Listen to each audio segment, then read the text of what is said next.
अमोर बैसा के साथ साथ पूरे सीमांचल और पूरे बिहार के अपने मजदूर भाई और परदेसी मजदूर भाइयों से और प्रदेश में रहने वाले साथियों से गुजारिश करता हूं कि इस वक्त लोकतंत्र का एक महापर्व है और जो आपका इलेक्शन होने जा रहा है, इससे तय होगा कि आने वाला बिहार कैसा बनेगा, गरीबों के हित के लिए क्या काम हो पाएगा, आपके बच्चों के लिए क्या हो पाएगा, आपकी बीमार माँ के लिए दवा का इंतजाम होगा या नहीं होगा, ये फैसले होने हैं।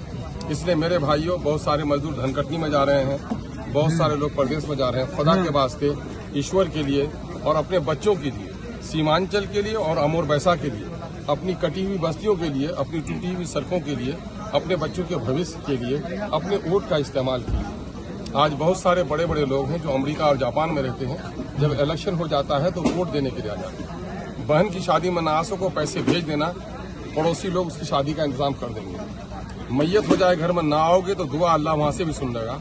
लेकिन अगर आकर अपने वोट का इस्तेमाल नहीं कर सके तो शौहर का वोट बीवी, बीवी का वोट शौहर, बाप का वोट बेटा, बेटे का वोट बाप इस्तेमाल नहीं कर सकता है। इसलिए वोट जमहूरियत का सबसे बड़ा हथियार है। आपके एक वोट से एक शरीफ इंसान हार सकता है, आपके एक वोट से एक चोर, डाकू, लफंगा जीत सकता है। और यकीन जानो, गाड़ी का ड्राइवर अगर शराब में हो तो पूरा मुसाफिर को बर्बाद कर देता है। एक नेता आवारा हो तो पूरी कौम को तबाह बर्बाद कर देता है। इसलिए नेता चुनने का वक्त आया है। खुदा के वास्ते, ईश्वर के लिए, आपने बहुत कुछ बर्दाश्त किया है। कभी शादी में आए हैं तो 15 दिन रह गए, कभी कोई बीमारी हुई तो 15 दिन रह गए। कोरोना के दिनों में आप लोग 6 महीना तक बंद रहे हैं। मेरे भाई, इस वक्त अगर आपने अपने वोट का इस्तेमाल न किया तो बहुत नुकसान होगा।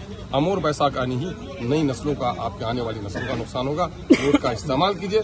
मैं परदेसी भाइयों से कहूंगा, अगर 3 महीना बाद आना चाहते हैं तो पहले आ जाओ, गुंजाइश निकाल कर आ जाओ।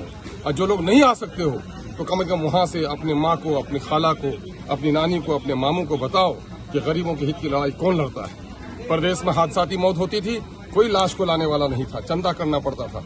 आपने एक नेता को चुना, अफ्तुल ने आवाज उठाई, तो आज प्रदेश में कहीं भी हादसा हो उस लाश को सरकारी खर्च तक घर पहुंचाया जाता है। आज उसी तरह से असेंबली में आपके हक की बात कौन करेगा? उस नेता को चुनने के लिए आप अपने अपने विधानसभा क्षेत्रों में आइए और अपने वोट का इस्तेमाल कीजिए। लोकतंत्र में वोट आपका हथियार है। इस हथियार को जंग मत लड़ने दीजिए। जंगी हथियार से दुश्मनों से नहीं लड़ सकते। अपने हथियार को तेज कीजिए और इस इलेक्शन में जरूर भागें।